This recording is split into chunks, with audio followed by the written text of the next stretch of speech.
Amigos, en la línea telefónica tenemos a Bernardo Castellanos, un especialista en el sistema eléctrico de la República Dominicana, quien nos va a arrojar un poco de luz sobre este apagón que nos sacudió el día de ayer, 11 de noviembre, en la República Dominicana y sobre el cual todavía las autoridades se encuentran investigando. Bienvenido, Bernardo. Buenas, José. Siempre un honor y un privilegio conversar contigo. Así es, Bernardo. ¿Qué informaciones usted tiene, partiendo de la versión oficial y también la que usted maneja de manera individual, sobre lo que provocó este gran apagón en la República Dominicana que dejó a todos desconcertados y que no se producía uno igual desde el año 2015? Bueno, la información que han dado las autoridades pues es la realidad de lo sucedido. Ahora, el detalle adicional para complementar esa información es que en la subestación de San Pedro de Macorís 2, que es donde se produce el evento, se había reportado la caída de un aislamiento en la línea que sale de la subestación y que va dirigida a Coastal. Coastal es la terminal de gas que se encuentra en San Pedro de Macorís. Entonces el operador, que se supone conoce esa subestación, porque así ese operador, siempre en la subestación hay un operador fijo, se supone que él la conoce, entonces cometió el error, hizo una mala operación y en vez de retirar, apagar el interruptor de la línea que va hacia Coastal, o sea, el breaker, para que la gente pueda entenderlo mejor, apagó el breaker de la línea que alimenta toda esa generación que hay en San Pedro de Macorís. Entonces, al apagar el breaker equivocado, es que se produce el evento que saca de generación todas las centrales que están en San Pedro de Macorís, que son Coyentri con unos 300 megavatios, Orígenes con unos 60 megavatios, La Sultana con unos 75 megavatios, y de ahí, como un efecto cascada y dominó, siguieron Andrés en Boca Chica, Los Dinas, Sibor, y como dice el refrán, por ahí María se va. Entonces, aquí el problema realmente es preguntas para las autoridades. ¿Cómo cuáles, don Bernardo? Bueno, por ejemplo, ¿cómo es posible que un operador confunda un interruptor? Porque se supone que los interruptores y todos los equipos que están en una subestación deben estar debidamente identificados. De tal manera que si el operador recibe una instrucción para accionar sobre uno de esos equipos, él sepa cuál es el equipo o dispositivo específico que él tiene que intervenir. Entonces, desde ese punto de vista, no debería haberse producido ese error, esa mala operación. Entonces, ¿por qué se produce? Número 2, esa avería que ocurrió como consecuencia de la mala operación, del error humano del operador, generó un efecto dominó que se llevó todo el sistema, y eso tampoco no ha ocurrido, porque ya una vez cometido el error y la mala operación, el sistema tiene los mecanismos y los dispositivos para aislar esa falla, que significa la salida de esa generación del y que solamente los apagones se produjeran en los circuitos dependientes de esa falla. ¿Usted entiende entonces que pudo haber fallado ese sistema de aislamiento? Bueno, evidentemente falló porque tuvimos el apagón general. Entonces, ahora la pregunta es ¿por qué falla? ¿Por qué no responde? Porque a cada rato vemos que hay averías en líneas de distribución o en líneas de transmisión, y sin embargo la avería se concentra y los afectados son zonas específicas, no el país general. Entonces las autoridades tienen que explicarle a este país qué pasó, que la falla no pudo aislarse. Además, ¿Qué garantías tiene la población de que lo que sucedió ayer no vuelva a suceder? Por ejemplo, esa confusión, don Bernardo, esa confusión que usted indica, que de plano entonces se descarta el tema del sabotaje, por esa confusión pudo haber sido inducida, o a lo mejor usted entiende que debe someterse a un interrogatorio, como lo han planteado algunos, con el DNI a ese empleado para que explique cómo él se confundió teniendo identificados los switchers y los breakers. Bueno, yo personalmente descarto una acción de sabotaje, inclusive las autoridades lo han descartado. Ahora, obviamente, como él es el actor principal de este evento, él debe ser interrogado. O sea, no necesariamente por el DNI, pero debe ser interrogado y debe explicar por qué fue lo que a él le pasó, que se confundió. Y sería bueno que se revisaran los protocolos asociados a esta maniobra, o sea, que eso se hace reiterativamente y muchas veces en el año, en las subestaciones. Si esa subestación en particular tiene todos sus dispositivos debidamente identificados, y de hecho que aprovechen y que hagan la misma inspección en todas las subestaciones del país.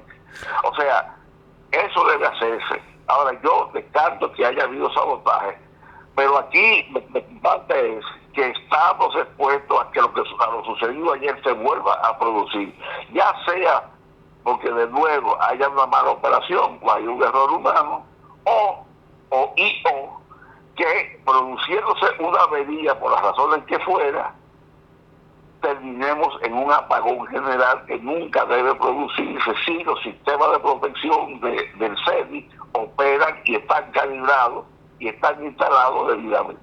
Con relación al metro, se llegó a decir, y yo fui testigo porque era algo que funcionaba, el metro tiene su propia subestación. El director de la OPREP dijo que el apagón incluso los agarró a ellos desprevenidos, porque es cierto que el metro tiene su sistema de electricidad, pero que ellos también estaban dando un mantenimiento. ¿Qué tan cierto puede ser esta coincidencia? Bueno, yo escuché la entrevista del director de la OPREP. Él lo que explica es lo siguiente. Primero, el metro opera conectado al CEDI a través de esa subestación y en alta tensión, o sea, en 138.000 voltios. Hay un ruido, don Bernardo. Aléjese un poquito del ruido. Hay un ruidito del abanico. Si usted quiere aléjase un poquito. Entonces, continúa diciendo la explicación, por favor. Sí, o sea, yo escuché la entrevista que le hicieron al director de OPREP, donde él le explica claramente que el metro tiene esa subestación a través de la cual se alimenta de la energía del CEDI. O sea, el metro eso es lo que se llama un usuario no regulado. Y la operación normal del metro cotidiana es con la energía del CEDI, no con generación propia. Ahora, ellos tienen plantas de emergencia que tienen 16 motores de 2.5 megavatios, que son más o menos 40 y pico de megavatios instalados, para cuando se produzca una situación, digamos, como la que sucedió ayer, pues ellos tienen la capacidad con esa planta de emergencia de operar el sistema del metro en Santo Domingo sin ningún problema. Pero sucede que como en el tiempo que tiene el metro funcionando, que es alrededor de 18 años, ese tipo de emergencia solamente se ha usado una vez. Y ellos hace ya un tiempo, o sea, puede ser que hace una semana, comenzaron el plan de mantenimiento para sustituir el combustible que utilizan esos motores, porque tenían varios años que lo cambiaban, y sucede que el combustible ya se había dañado. Y además aprovecharon para, una vez hecho el cambio de combustible, cambiaron las baterías. Entonces, bueno, coincidió que cuando estaba en ese proceso de cambio de batería, viene el evento de ayer, y obviamente le pudo funcionar. Por una coincidencia maldita, y perdón por la expresión, porque quienes sufrieron ahí debajo y sobre los rieles también, como se observó en Villamella, teniendo que pues auxiliarse de los bomberos y otros buscársela como podían para bajarse de ahí, vivieron momentos de mucha incertidumbre. Claro que sí. Yo pienso que esta experiencia va a obligar a la gente de OPRED a que en un futuro, cuando tenga que hacer mantenimiento de nuevo a esas unidades de generación, lo hagan, como son 16 unidades, no sometan todas al mismo tiempo, al mismo mantenimiento, sino que lo hagan unidad por unidad, de tal manera que siempre garantice tener en disponible por lo menos 15 de 16 unidades. O sea que es una versión aprendida, pero realmente, digamos, eso sí fue, digamos, un tema de una coincidencia. Aquí se aplicó la ley de Murphy, que lo que ocurre en todo el momento. ¿Tuvo que ver algo el trabajo que hace Celso Marrancini en este apagón? Porque vi muchas reacciones en las redes sociales donde lo tildaban a él de villano. ¿Pudiera usted explicarnos si él tiene que ver o no en la operatividad de esa red o de lo que pasó ayer en San Pedro de Macorís? No, en lo absoluto, porque Celso es el presidente del Consejo Unificado de la Distribuidora. Las distribuidoras manejan las líneas de distribución que llegan a los comercios, a las industrias, a las casas. Entonces la avería sucede en una subestación de transmisión que pertenece a la empresa de transmisión. O sea, Celso no absolutamente nada que ver con eso. Con relación al futuro, como nosotros observamos que aquí se toma una cantidad importante de préstamos que van dirigidos hacia el sector eléctrico, estamos hablando de miles de millones de pesos.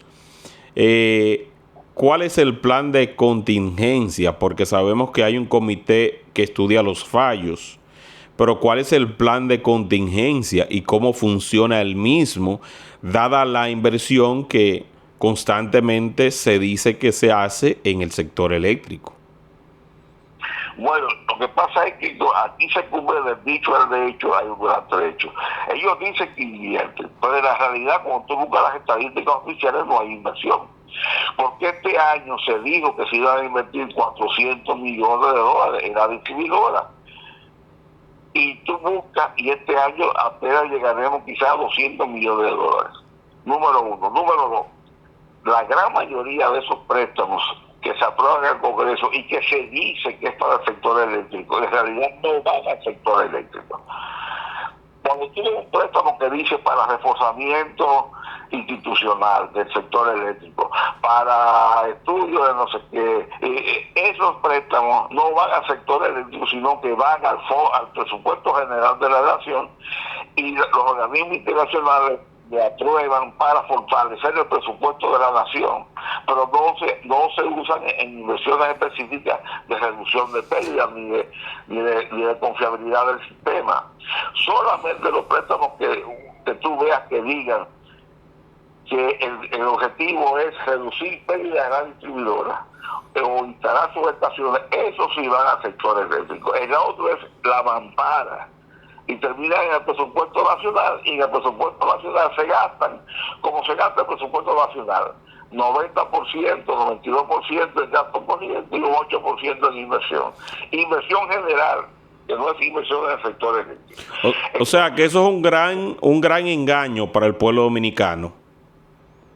Sí, claro, sí, la mayoría de los préstamos que se toman no van, que dicen que van al sector eléctrico, no son para el sector eléctrico. Pero recuerda que hace un tiempo salió un reportaje en un medio impreso diciendo la cantidad de préstamos que un organismo multilateral había entregado al sector eléctrico, y el propio Celso Taracide declara que él no ha visto ese dinero. Si Celso no lo ha visto, entonces es porque no llegó al sector eléctrico.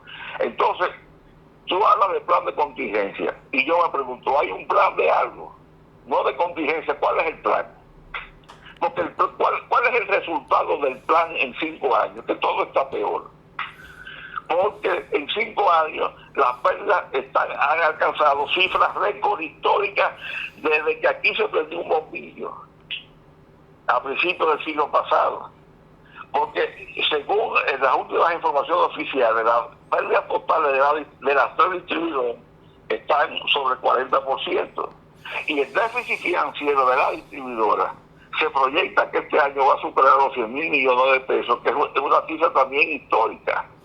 Y solo EDF tiene un déficit financiero de 800 millones de dólares en 8 meses, de alrededor de 800 millones en 8 meses. Entonces aquí no hay plan de nada. Pero cuando se habla... Y se justifica todo, pero aquí no hay nada. Si dice que van a invertir 400, invierten 200. Si dice que van a instalar 5.000 contadores y instalan, no sé, 10.000, 50.000. Nunca se instala lo que se dice. Se dijo que en el 2025 iban a entrar 1.200 megavatios de generación térmica, los 800 de Manzanillo y los 400 de Manzanillo Powerline. Ninguna de esas plantas ha entrado y ninguna va a entrar en este año. La que va a entrar probablemente es Manzanillo Powerline, que va a entrar a final del 26 o principio del 27 en operación completa, porque todavía ni siquiera ha iniciado pruebas. Y las pruebas toman un año, por lo menos. Y los 800 Manzanillo, eso en el mejor escenario estarán en el 29, o sea, con 4 años de atrasos. Dios mío. Todo es. Ahora, esas plantas, el atraso que tiene, la responsabilidad mayor es del sector privado, porque esa es inversión privada 100%. Y aquí lo lamentable es que el Estado, las instituciones del Estado que otorgaron esas concesiones a estos generadores privados y que firmaron los contratos de suministro de energía con la distribuidora, no hayan ejecutado la fianza de fiel cumplimiento que se supone que esas empresas entregaron. Porque cuando le otorgaron la concesión, la Superintendencia de Electricidad y la Comisión de Energía, le entregaron a esas instituciones una fianza de fiel cumplimiento. Y cuando firmaron el contrato de suministro de energía con la distribuidora, también entregaron una fianza de fiel cumplimiento.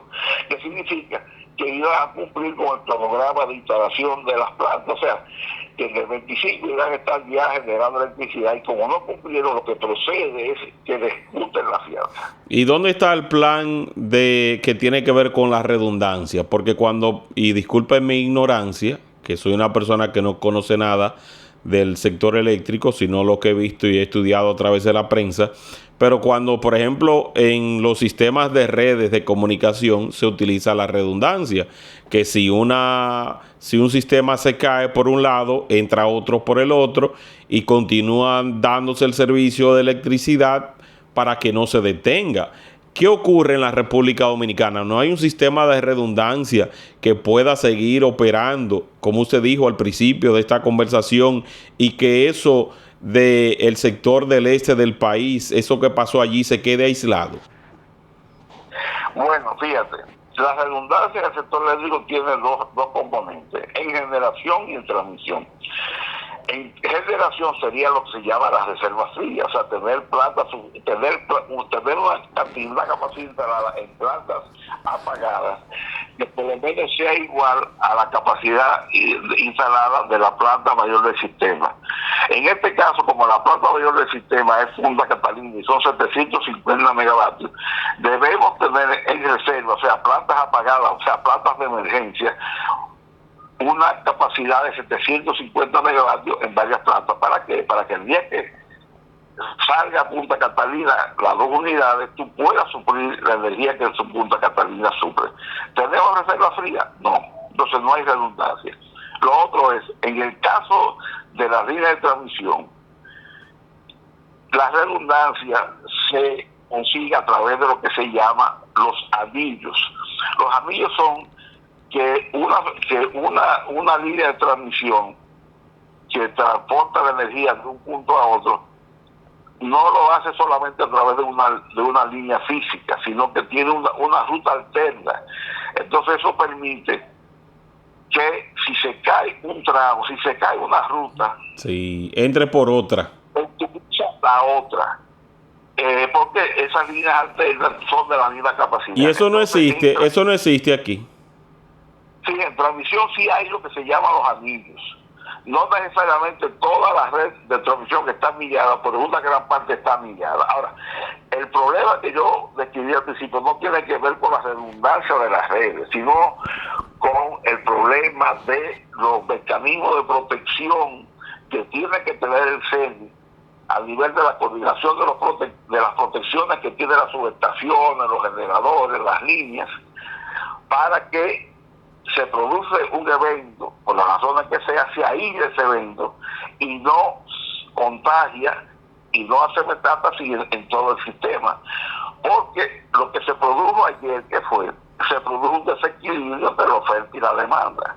Al salir 600 megavatios de generación, inmediatamente, ¿qué hace el sistema? Saca 600 megavatios de demanda, o sea, consumo, y por eso se produce el apagón. Pero eso debió quedarse ahí. Sí. Si los sistemas de protección del CENI hubieran actuado, pero como no actuaron y no sabemos por qué no actuaron, entonces vino el efecto cascada, el efecto dominó que se llevó el país entero. Entonces esto provoca también las autoridades. Esto provoca también, don Bernardo, pérdidas multimillonarias en negocios, en telecomunicaciones, en transacciones.